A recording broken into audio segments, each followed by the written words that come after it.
안녕하십니까. 언제나 소비자 편에서 방송하는 콘스탄트 김입니다. 이제는 소비자 편이 아니고 국민의 편에서 방송을 하도록 하겠습니다. 자, 돈 버는 은퇴 자산관리가 되겠습니다. 주택연금 관련돼 가지고 2026년도 3월 달부터는 주택연금액이 3.1% 상승한다. 그 다음에 초기 보증료가 1.5%에서 1.0%로 0.5% 다운된다. 그러니까 2월 달에 가입하지 말고 3월 달에 가입하라. 이런 내용들을 가지고서 얘기들을 많이 합니다. 그러나 절대로 그 말에 현혹되면 안 되겠습니다. 놀라운 것은요, 2025년도까지는 매년, 거의 매년이죠.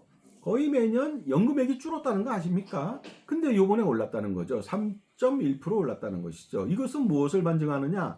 보다 많은 미끼를 던졌다. 이런 생각이 들 수밖에 없는 것입니다. 지금 15만 명 내외가 가입을 하고 있습니다. 물론 해지하는 사람들도 계속적으로 많아지고 있는 것 같습니다. 자, 그런데요. 그렇게 뭐 3.1% 올랐다. 그래봤자 연금 누계액 얼마 안 되고 연금액의 현재 가치는 똥값입니다. 그 다음에 그 초기 보증료 1.5%에서 1%로 0.5% 다운됐다. 10억짜리라면 500만 원이 감해졌으니까 굉장히 큰 혜택일 수가 있겠습니다. 하지만 처음부터 초기 보증료를 받으면 안 되는 것이죠. 그 다음에 거기에 대해서 원리금이라고 하는 그 월복리, 고금리 이자를 받는 것도 말도 안 되는 것입니다. 거기다 연보증료 받는 것도 말도 안 되는데 거기서 뭐 고양이 쥐 생각하듯이 0.5% 빠졌으니까 많이 가입하세요. 이거는 정말로 어불성설이 아닐 수가 없습니다. 그렇게 해서 만약에 가입한다면요. 그 다음에 뭐 잘 모르는 전문가가 3월에 가입하세요 하는 식으로 말도 안 되는 소리를 한다면, 그래서 가입한다면 여러분요. 나중에 미끼 물고 고삐 채워서 그 다음에 멍에 쓰고 평생 질곡의 늪을 걸어가는 지옥 같은 삶을 살아야 된다는 것이죠. 왜냐하면 고금리 월금리 이자 폭탄이라는 겁니다. 엄청납니다. 그 다음에 현재 가치의 연금액은 똥값입니다. 지금은 200만 원 받아 좋을 수 있지만은 10년, 20년, 30년 뒤에는요, 푼돈이 된다는 것입니다. 그러나 소중한 주택은 날아간다는 것입니다. 자, 여기 이런 사례가 있습니다. 6, 7년 전에 그 아파트를 가지고서 주택연금을 가입한 고령의 그 모친이 있습니다. 그런데 이 모친이 지금 90세가 넘었는데요. 요양병원에 입원하고 있습니다. 자, 그렇다면 그 집은 비어 있다는 것입니다.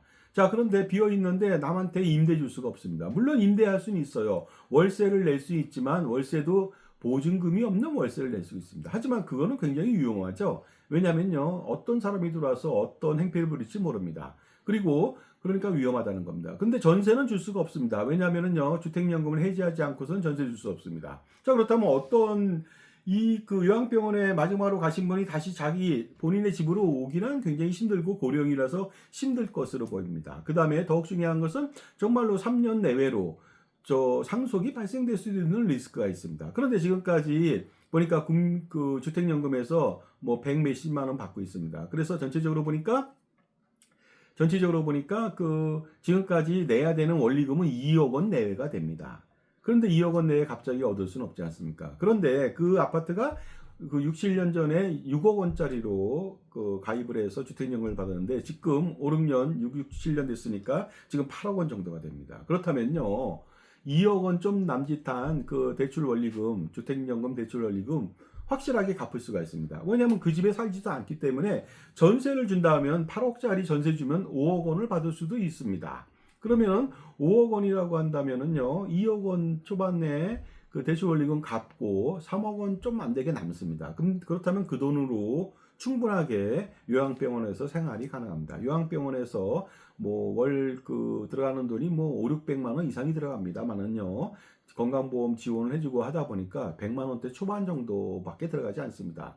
물론 이제 간병비는 안 되지만은 추가적으로 간병비까지 넣는다 하더라도 사실상은 뭐 200만 원 밑이 될 것으로 보이거든요. 그렇다면 3억 원 가지고서 충분하게 어떻습니까? 앞으로 여생을 충분하게 요양병원에서 요양비로 쓰고도 돈이 남겠죠. 그런데 그렇게 된다면 뭐가 좋아집니까?